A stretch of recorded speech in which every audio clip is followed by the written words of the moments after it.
বিশ্বজুড়ে আলোড়ন তোলায় অ্যাপস্টেইন ফাইলস, আর সেখানে এবার উঠে এলো বলিউডের পরিচিত ঠোঁটকাটা নির্মাতা অনুরাগ কাশ্যপের নাম। কি শুনে অবাক হলেন তো? যে ব্যক্তি কখনো সালমান খান, কখনো বলিউড ইন্ডাস্ট্রির বিরুদ্ধে সোজা সাপটা মন্তব্য করে বারবার শিরোনামে থেকেছেন, সেই অনুরাগ এবার জড়িয়ে পড়লেন আন্তর্জাতিক বিতর্কে। সম্প্রতি আমেরিকার বিচার বিভাগ প্রকাশ করেছে প্রায় ৩০ লাখ নথির বিশাল অ্যাবসেন্ট ফাইল, যা ইতোমধ্যেই বিশ্বজুড়ে আলোড়ন তৈরি করেছে।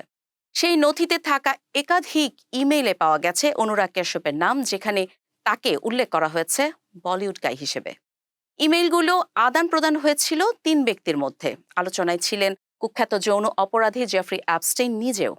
নথি বিশ্লেষণে জানা গেছে অ্যাপস্টেইনের কিউবা সফর সহ বিভিন্ন রাজনৈতিক ভ্রমণ পরিকল্পনার আলোচনায় অনুরাগের নাম ছিল। বৌদ্ধ ধর্ম, প্রযুক্তি ও চিকিৎসা বিষয়ক একটি কর্মশালার সম্ভাব্য অংশগ্রহণকারীদের তালিকায় তাকে অন্তর্ভুক্ত করা হয়েছিল।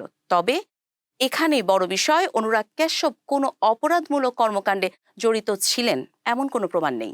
এমনকি তিনি আদৌ সেই অনুষ্ঠানে উপস্থিত ছিলেন কিনা বা অ্যাপস্টেইনের সঙ্গে সরাসরি সাক্ষাৎ হয়েছিল কিনা তারও কোনো তথ্য পাওয়া যায়নি। এই বিষয়ে এখনো পর্যন্ত অনুরাগ কাশ্যপ নিজেও নীরব। এদিকে সামাজিক মাধ্যমে বিষয়টি ঘিরে শুরু হয়েছে মিশ্র প্রতিক্রিয়া। কেউ বিতর্কিত প্রশ্ন তুলছেন, কেউ আবার বলছে নাম থাকলেই দোষ প্রমাণ হয় না।